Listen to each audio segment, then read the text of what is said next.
Michael J. for Hope for the Warriors. Started back in '06 at Camp Lejeune. Military families witnessing the effects of war on their loved ones. Now, almost 20 years later, they've aided over 53,000 service members, veterans, and families with confidential, high-quality behavioral health care services at little or no cost to post 9/11 vets and their families. Over 91% of every dollar donated goes directly to the programs. If you're as concerned about our heroes as I am, go to hopeforthewarriors.org.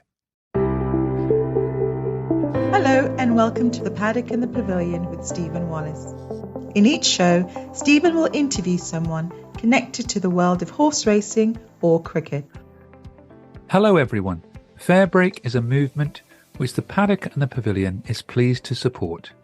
FairBreak's mission is to progress gender equality on a truly global scale using cricket as their primary vehicle.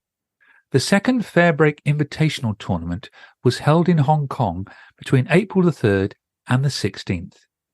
In this podcast of two parts, I was joined by German international and Falcons player Tina Gough, a regular guest on the Paddock and the Pavilion, to chat about this popular cricketing event which featured many of the world's leading players. In this first part, Tina, with the help of playing guests Kathryn Bryce from Scotland, Shizuka Miyaji from Japan, and Roberta Moretti Avery from Brazil, alongside Karen Motyka, the author of FairBreak the book, and Lady Barmy Army, discussed how FairBreak 2023 compared to last year's inaugural competition. You will hear Kathryn Bryce's thoughts on the final, where a Hayley Matthews masterclass secured victory for the Warriors. Kathryn also played a major role in their victory, while off the field, Lady Barmy Army became part of the action. Listen in if you don't know the full story. Together with our guests' individual highlights, you are in for a packed show before we hear from the FairBreak founder, Sean Martin, who joins our star cast in part 2. Following my chat with Tina on the 10th of May, the UK weather has improved. Hello, Tina. Welcome back to the Paddock and the Pavilion. Thank you, Stephen, for having me. How are you? I'm very well, thank you, apart from the miserable weather that I think England and Germany are both experiencing at the moment. We certainly are. Are you ready to talk about FairBreak Invitational 2023? Absolutely. Always happy to talk about FairBreak. Well, we have a galaxy of guests. We've got Kathryn Bryce from Scotland and the Warriors, Roberta Moretti Avery, Brazil and the Barmy Army, Shizuka Miyaji, Japan and the Spirit. We've also got the author of FairBreak, Karen Motyka. We've got the cheerleader for the Barmy Army, Lady Barmy Army. And we've got the founder of FairBreak, Sean Martin. How about that for a lineup? I was going to say, that's quite the guest list. You've covered a lot of those teams. So, yeah, very impressive. Well, listeners should find out a lot more about FairBreak Invitational 2023 in Hong Kong. We had 20 matches, 6 teams, 90 players over 2 weeks. Some intense cricket. You were kept busy. Yeah, it was an intense couple of weeks, but an unforgettable couple of weeks. As you said, 90 players from, I can't remember how many countries, I think 30 odd countries. It's a mammoth organisation involved. So hats off to Sean and Elle and everyone else who was involved in the organisation. And I think the tournament was a massive success, both on and off the pitch. What was Hong Kong like? Crazy. So it was very busy. It's very lively. I've never been there before, so it was the first time for me. And to have that mix of playing cricket and training, but also seeing the sights and visiting some of the tourist attractions was really great. And to do it with a bunch of friends as well was even better. Yeah, we're going to come on to highlights on and off the field. I'm sure we'll probably hear about Disney there. What was Kowloon Cricket Club like? It's an amazing cricket club, unlike anywhere I think I've played before, because you have this landscape of a lush green outfield and then surrounded by high-rise buildings. I think it kind of comes across on the TV a bit, but when you stand there, it's something else. And it's a really lovely ground and lovely people as well who really welcomed us with open arms. And performance-wise, personally, how did you fare? I was quite happy with how I performed. I played, I think, 4 of the 8 matches. Was able to get my first FairBreak wicket, which was a real big achievement for me. I chipped in with a few runs against the Warriors as well. Sadly, not in the final, but in the group stage. And yeah, just to be a part of the team and to be able to learn from some of the world's best players was almost more important than actually the performances themselves. How did 2022 compare to 2023? Good question. I think 2022 there was a big hype around it as the first tournament, and can this thing really be pulled off? And I think 2023 in comparison just confirmed that this wasn't just a one-off tournament. This is a real growing movement. And it was amazing to move the whole show to Hong Kong as well, to play cricket in a different part of the world. And I think I'm really excited to see where FairBreak goes in the future, because it's really only the beginning of the story. Did you think the standard was higher in 2023? I think so, yes, because the teams got a chance to mix together a bit from the previous year. So 2022, everything was very new. Players didn't know each other, didn't know their playing styles. And in the Falcons in particular, we were lucky that we kept almost all of the players from last year, which meant that this year we could really hit the ground running. We knew what each other's strengths and weaknesses were. And that meant we could really play more as a team rather than as a group of individuals. And I think that was the same for all 6 teams as well. And that really pushed the standard of the cricket. Well, let's hear from our guests, our playing guests, and to hear what they thought of FairBreak 2023. Opening the batting, we have Shizuka, followed by Kathryn and Roberta. I still feel like I'm in a dreaming because I was very excited to join the tournament last year and this year. I came back to Japan about 10 days ago, but still excited and still can't believe I played with world-class players. Yeah, what's it like bowling to some of the world's best? You bowled to Stefani Taylor and Deandra Dottin. Yeah, sometimes I'm very nervous to bowl them because I know they can smash a ball out of the park. And of course, Deandra Dottin hit 2 sixes from me out of park. Oh no, a bit nervous. Yeah, but always having fun to bowl them because I can test my skills. It must be a real challenge for you. Yes, very challenging, yeah. But you really enjoy it, though? Yes, very challenging and a bit nervous and enjoyed. Even better than 2022?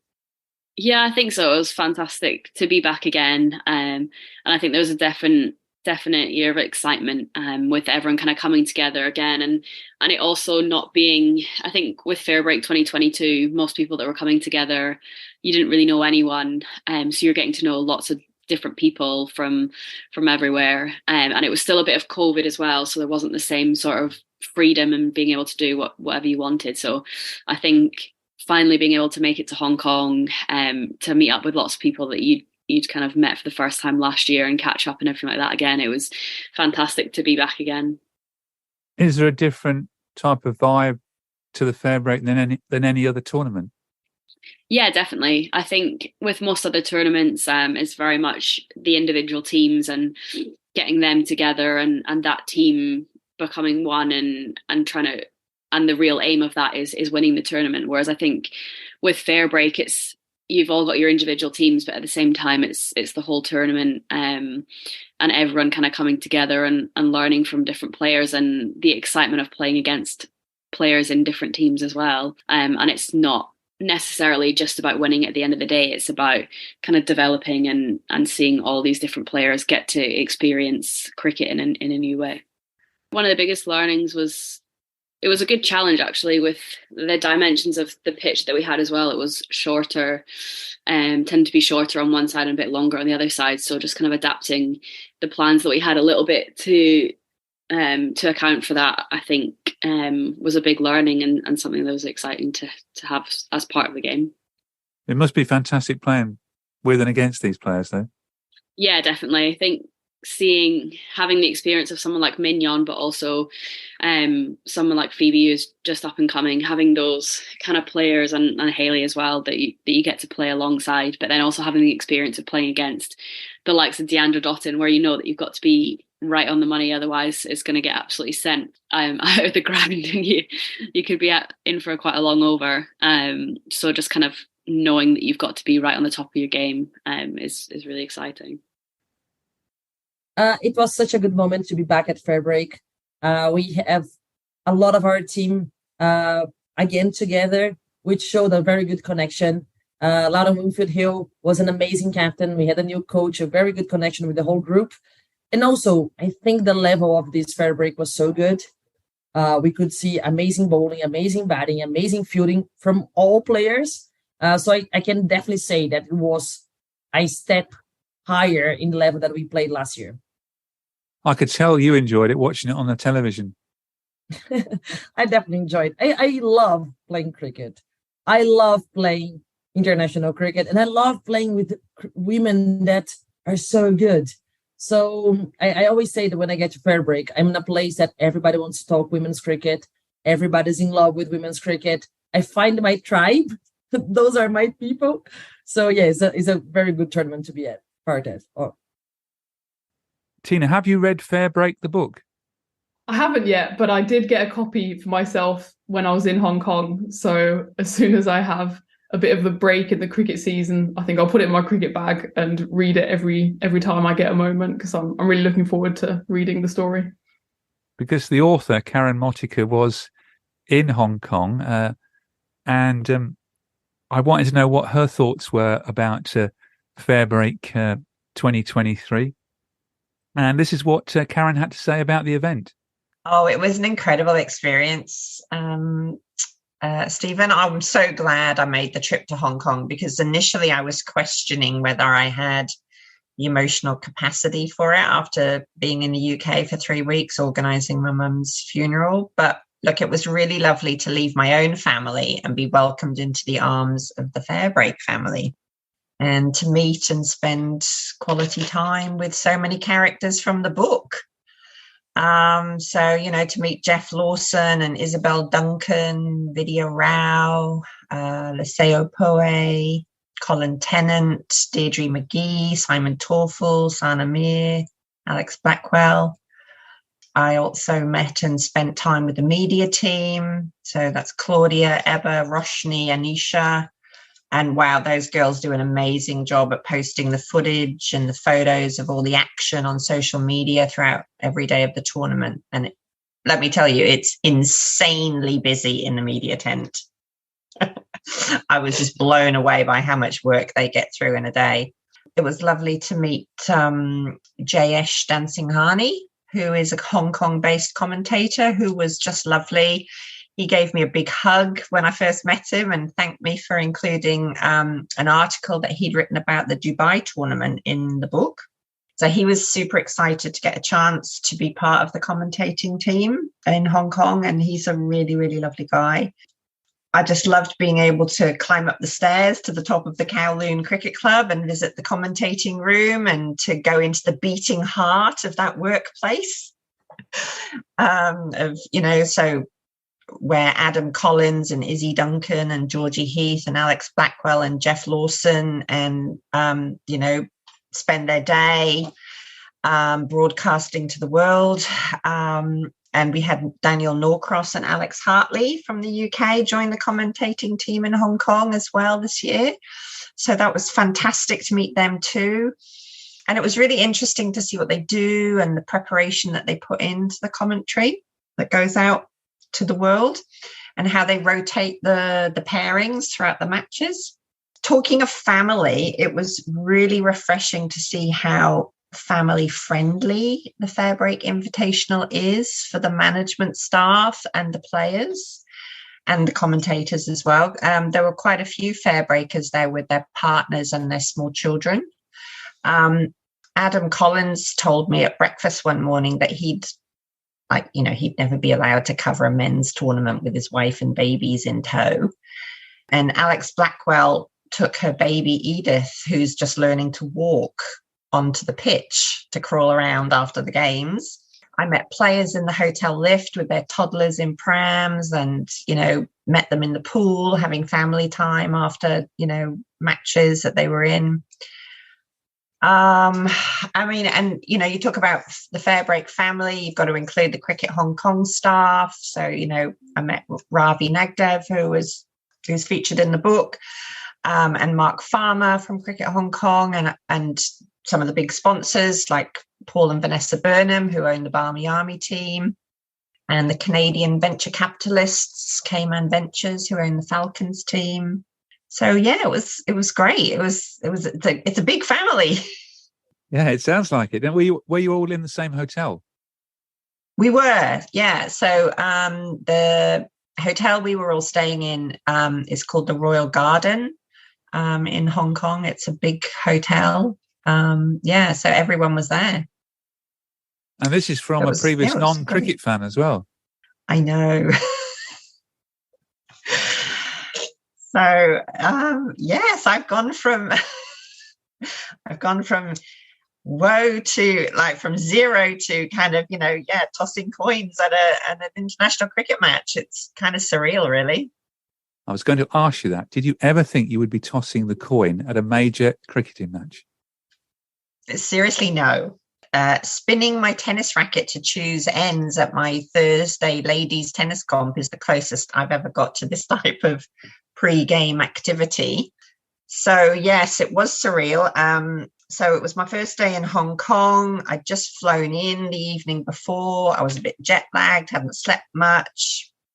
And on the way to Kowloon Cricket Ground, Sean said to me, "Oh, you're going to be tossing the coin for the first match of the day today." You got plenty of notice. So this is match 12 on the 11th of April, the Sapphires versus the Falcons. So yeah, I was nervous. I couldn't even remember the last time I tossed a coin. So I had to actually practice tossing the coin a few times before I did it so that I managed to do it well for the TV broadcast. Oh, it wasn't best of three. They only had one then, yeah. There's only one. There's only one go. And, I'm a person who knows nothing about this sort of stuff. So I was quite surprised that it wasn't the type of coin that I was expecting, like a 50p piece. It's a bit lighter than a real coin. It's like a heavy plastic coin like you'd get in a board game, which I thought was a bit bizarre. But yes, I was out there in the middle of the pitch at 9:30 in the morning on day one of my visit to Hong Kong with a TV camera pointed at me, standing next to the two captains, Susie Bates and Sana Mia, and Alex Hartley, who was commentating, and Chandra Fritz, who was the South African match official for that particular match. She was keeping you in order. Yeah, I managed to do the toss and not muck it up. So you did it well then. You got 100% mark. Yes. I was just terrified that I'd sort of not spin it properly and it would just kind of flop on the ground and be land on an edge. Not a great toss. It was good. So hopefully in your travels you'll get to read FairBreak the book then. Yeah, fingers crossed. It was not available on Amazon in Europe for a while, so I bagged myself a copy while I was over in Hong Kong because it was being sold at the merchandise store. And yeah, I know the story and I know a lot of the story, but I'm looking forward to kind of hearing even more about the background. And yeah, should be a great read. Another person or celebrity who was at FairBreak 2023 was Lady Barmy Army. Did you get to meet her during the tournament? Yes. We spent a few good nights having a chat, and she was an amazing presence to have there.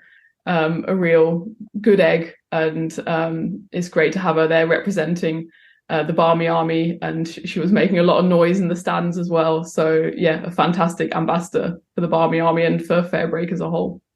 I must give her a shout out because we're going to hear from her very shortly, but she sent me a Barmy Army shirt, and they're the best shirts of all 6 teams, I think.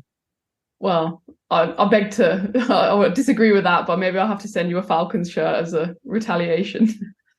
Well, let's hear what Lady Barmy Army had to say about the tournament. Oh, that was like amazing. Again, I've been to the first one in Dubai, was great, but Hong Kong, like I think I'm still feeling that I am in Hong Kong with the FairBreak, with everyone. It's like a family now. So where they are, we just need to be all together and have an amazing time. And how did the cheerleading come about with the Barmy Army? Oh, it started with the Divas. It's the Philippine cricket team that they came to play for the first game. They played against some of our players, and they so amazing. They got this energy as well with them. And they say, oh, we're going to come and watch Barmy Army. And I say, come and watch Barmy Army. I'm going to give you a shirt. And they said, oh, yes, we're going to go. So every day that they not working, because they are helpers, domestic workers. And they just message me and say, Annabella, we coming. So we just get together and that's it. That was it. And you've got 2 Brazilians playing for the Barmy Army team. Yes, definitely. Barmy Army could not go on a FairBreak if they don't have Brazilian on it. There's plenty of passion from Roberta in the Barmy Army team. Yeah, she loves us, and we love her as well. So that is a mutual. Tina, you played for the Cayman Falcons, reached the final again for the second successive year. Yeah, you won 3 of your 5 group matches. What was the atmosphere like in the group? It was a great atmosphere, as I mentioned, because we had such a similar team to last year. We really bonded as a team and we got to know each other, and we call ourselves the Falcon family. And I think that's not an over-exaggeration. And it's always good when you do well on the pitch as well. But I think the team spirit was great regardless, even when we had a bit of a dip in the group stage and didn't win a few games. And obviously to get to the final for the second year running shows the strength we have as a team. Hopefully third time lucky, next time round we can do one better and lift the trophy. You were certainly mixing with some stars in your team. Yeah, just a few. I mean, to even stand on the same pitch as Susie Bates, Marizanne Kapp, Chamari Atapatu, Danny Wyatt. I mean, I think if I could put together an all-star team of my own, those 4 or 5 would be the very top of the list. And they're the players that we all look up to and who have been our inspiration for many, many years. So it was amazing to learn from them and to get to know them as people as well. And in the final, you got a late call up in the final. Yeah, so it was touch and go whether Marizanne Kapp was going to make it. Unfortunately for us, she didn't through injury. Any team that has Marizanne Kapp in is better than a team that doesn't have Marizanne Kapp in. So it was a real big blow for us ahead of the final. But yeah, I was able to play in the final. It didn't go our way, unfortunately, but we were on the wrong end of a Hayley Matthews batting masterclass. And we kind of said after the final as well, and Joe Broadbent, our coach, said that sometimes these things happen in cricket. Things just don't go your way and you just have to admire the skill of the opposition. And I think that was the case in the final. There was not much we could have done differently to change the result, I think. Yeah, Hayley Matthews, 123 off 52 balls. The Warriors getting 230 for 4. Did they just get too many for you? I think so, yeah. We thought we had a chance. If we got Hayley Matthews out earlier, it could have been a completely different game. She didn't give us too many chances. And then when she got out, we then thought, okay, if we keep them down to under 200, we've got a sniff here. I mean, our batting lineup aren't any slouches either. So we thought we were still in it. But then Kathryn Bryce came in, a fellow guest, I think, and I'm sure she's too modest to speak about it herself, but I think she's scored 50 off 20. So just when we thought we were out of trouble with Hayley getting out, then Kathryn comes in and kind of delivers a bit of a knockout blow. So we still thought halfway that we had a chance. You always have a chance if you've got Chamari Atapatu, Susie Bates in your batting lineup. But yeah, I think it was a few runs too many in the end for us to get over the line. Well, we're now going to hear from Kathryn Bryce from Scotland. from the Warriors. She had an outstanding tournament, and this is what she had to say about the final. So if Carlsberg did finals, now you ran someone out, you got 3 for 16, and you also got the fastest 50 of the tournament. Yeah, no, that was pretty special. I think it just kind of started off with Hayley, though, being able to sit in the dugout and watch her play the innings that she did, and some of the shots that she played were just absolutely ridiculous, and we're all just sat there watching her hit sixes over cover for fun, and just any shot that she wanted to play just came off on the day. And her scoring that 100, I was out there for just the end of it, but it was really special innings that just like really set up the tone of the final, and gave me the ability to kind of go in there and just have a bit of fun at the end and go for it all. And didn't realize that it was the fastest 50 at the time or anything, but it was just with how it was set up, being able to go out there and just have a bit of fun with the bat was great. Well, you hit 8 4s and 2 6s. Yeah. So it was a pretty special final to be involved in. And I think even though we had 230 odd on the board or whatever it was, with Danny Wyatt and Atapatu coming into bat, that actually you're not out of the game with those two at the crease. And I think the way that they started off, they were going to come really hard, and you just had to hold your nerve a bit. So Hayley getting those wickets as well was really important. How did the Warriors turn round? You were bottom of the table in 2022. Yeah, I think it was just a bit of fortunes at the start. We built a bit of momentum off the end of last tournament, won our last game, which was fantastic. I think we had a few new players in this year, which really added to the experience. Having Mignon back was brilliant, but also having Phoebe Litchfield come in with the bat, a youngster who's just super impressive to be around. But I think last year we started off pretty well in a couple of our games, and probably should have won the first couple of games, but just kind of didn't bowl very well and that consistently. So I think with Amanda Jade Wellington as well, having her in the team and the experience of her leg spin, I think the bowling attack that we had was really strong, and that just kind of set us up for the tournament. Yeah, I suppose 5 games is not a lot of margin for error. You can lose a couple of games and you can finish very low, and yet you could have easily won those games, couldn't you? Yeah, definitely. I think that's the thing when it's such a short tournament. Whatever happens at the start can kind of really set the tournament up either way. So I think we were a bit unfortunate that way last year, but then got off to a really good start this year and had a good couple of challenging games as well in there that kind of set us up for the finals. Another person in the action during the final was Lady Barmy Army. Can you let listeners know why she was in the action? Yeah, I don't think she was meaning or hoping to be in the action, but unfortunately she was in the crowd when Suzie Bates, in normal Suzie Bates style, smashed a very, very flat, hard 6, which caught Lady Barmy Army square in the forehead. Luckily, she's perfectly all right now, but it was a bit of a shock at the time. Obviously, it's never something you like to see. It was lovely that there was crowds there watching and enjoying the entertainment. And the way that Kowloon Cricket Club is set up is that the boundaries are quite small, and then the stand was right next to the boundary.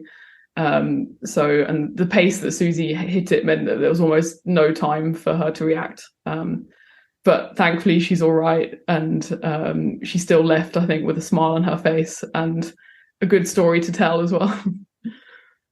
Yeah, I can vouch that she's all okay. And here's what she had to say about the incident in the final.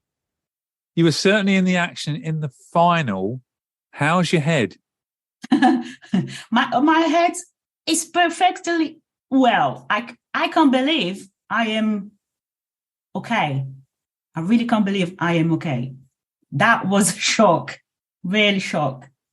I think the most shocking thing I have had in my life. What was the damage? There is no damage. It was just the forehead where the ball hit it. A little bit bleeding came out, but just between the skin and the scoop. So nothing major. You went off to hospital though. We went to the hospital with the paramedics on the ambulance and did the CT scan, and everything is clear. And have you made up with Susie Bates, the captain of the Falcons? Oh, I did. I did send her a message saying, please don't worry, because these things happen. And I said, I can't wait to see her and give her a hug, because she was really upset as well after that. And I know it wasn't her fault. It must have been a shock. You were telling me off air that you were talking to your husband at the time. Yeah, it's like I was watching the game and with my team, because my team finished earlier. We was in third place. And I said to the girls, come on, let's go and watch the game on the other side so we can share some of the games. And we was like, okay, we're going to go for Falcons then. Okay, yeah, we go for Falcons then. And we were watching, and one of the players said, where's Paul? I said, Paul is in the other side. And she said, oh, call him to come to this side. So I called him and said, babe, come on. The players want you here as well. Okay. And I carry on watching my game. So he came up and came behind the chair where I was sat in. And everyone was like talking to him like that. Come on, sit there. And I just hit the time to do that. And the ball just came. I haven't seen anything. I just did that. And the ball came in to mine. I was with the sunglasses. The sunglasses, perfect. Nothing's happened to the sunglasses. Just straight in my forehead. Thank God. Because could damage my eyes, my nose, my teeth, anything. But you were lucky. I am very lucky. Very lucky. And your husband, Paul, is the founder of the Barmy Army. Yeah, he's the founder of the Barmy Army. He's the dad. He created it a bit 30 years ago now. Just goes to show you need to be watching the game at all times. Yeah, I mean, you never like seeing these things happen. And sometimes you forget when you're sitting in the crowd, enjoying the game with your friends, that the ball is very hard and can come very quickly, especially when some of the best players in the world are at the crease. A tip for everyone out there is to keep your eyes on the ball at all times, because you never know when it's going to come flying your way. Talking about the best players in the world, who were your players of the tournament? I think it's hard to look beyond Chamari Atapatu, of course, speaking as a Cayman Falcon. I'll be a bit biased, but top run scorer, second highest wicket taker, I think pipped to the post in the last game in the final by Kathryn Bryce. But she's just been an unbelievably consistent performer for the Falcons, but also for her country. And I think it's a real shame that she hasn't been picked up by many of the franchises. I think she could improve any team in the 100, any team in the IPL. She's just a big game player and continues to impress and be a real leader for the Falcons. Yeah, Chamari Atapatu, 281 runs, top run scorer in the tournament, and 12 wickets. Only one behind Kathryn Bryce, who got 13 wickets. And the Falcons actually had 4 of the top 5 bowlers. Yeah, I mean, when you look at our team, you think of maybe the batting strength, but the bowling strength is not to be underestimated as well. Chamari is always chipping in with wickets in the middle overs. But to have Marizan Kapp opening the bowling, Noi from Thailand is unbelievably consistent bowler as well. So yeah, I think we have a pretty fierce lineup, and if we can keep that similar lineup going into the next tournament, I think we go in maybe even as favourites to win that one.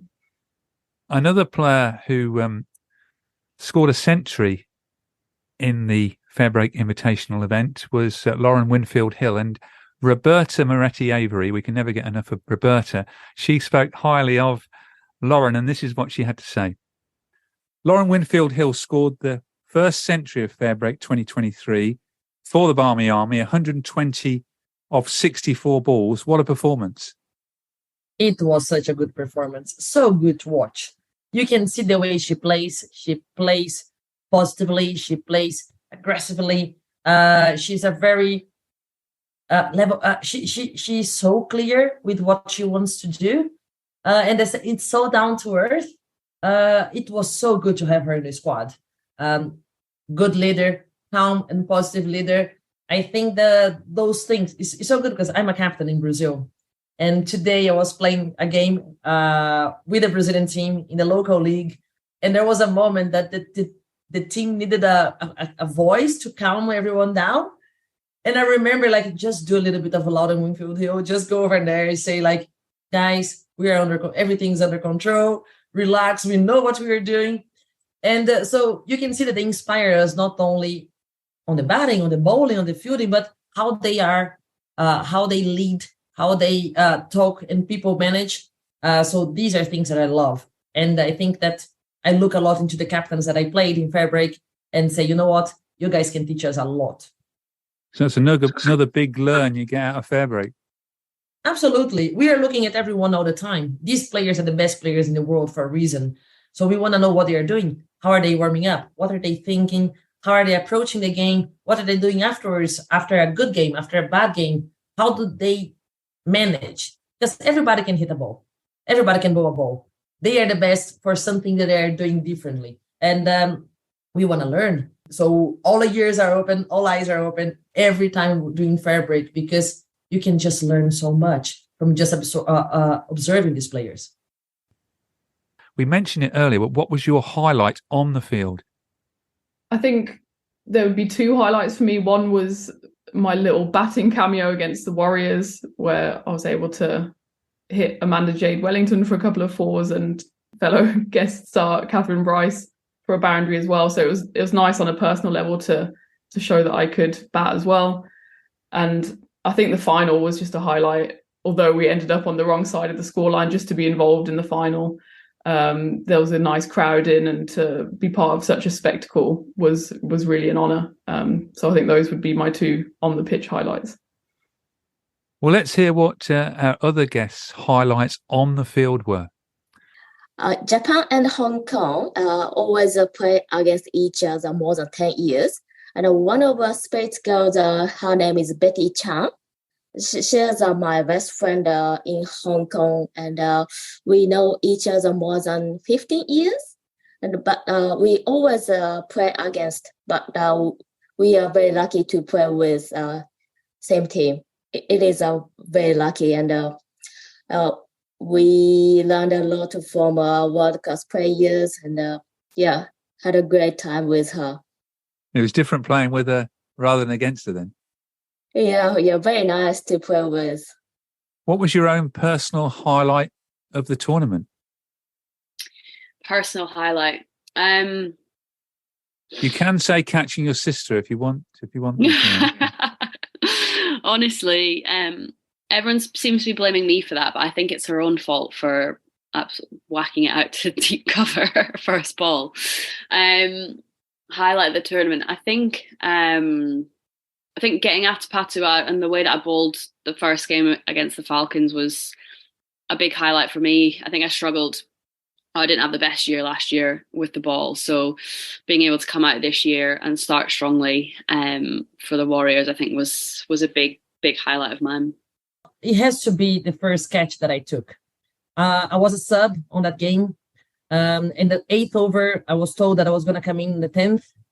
And I was like, oh, you know what? I have one chance to prove that I'm worthy of being the playing 11. And I was fielding on deep square leg with a position that I like to. And when I saw that ball going up, I said, you know what? I must go for it. This is my chance. And the ball stuck. So that for me was a very good moment. I think I will never forget. I think my highlights will be forever in my head is Laura Cardozo doing first wicket and crying, and Roberta crashing into her like a airplane to give her a hug. And all the players just came around, and everyone was like, oh, even we watching, and we were saying, oh, we're crying as well. That was amazing to see her join, like, first time. That must have been special as a Brazilian, seeing the two of them. It is very special because I'm Brazilian, and she's Brazilian, and she's so young. She just turned 18. I hope you enjoyed part 1. Coming up in part 2, we find out our guests' highlights off the field at the FairBreak Invitational event. Kathryn, Roberta and Shizuka let us know their cricketing plans for 2023, and we hear all the latest news about the scheduled USA tournament from Sean Martin, the founder of FairBreak. Well, as plans are well underway, we'll be playing in Dallas in Texas from the 15th of September to the 30th of September. So we've just reached agreement with the stadium there, and I'll be heading to Dallas from London on the 27th of May with some of our team to do the full recce on that whole new stadium and start putting all our plans in place. We've had fantastic conversations and support from the Dallas Sports Commission, we're very much on track for that event. Thank you for listening to the Paddock and the Pavilion.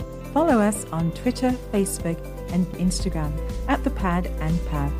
Don't forget, if you like the show, please do leave us a rating and review. Sports Social Podcast Network.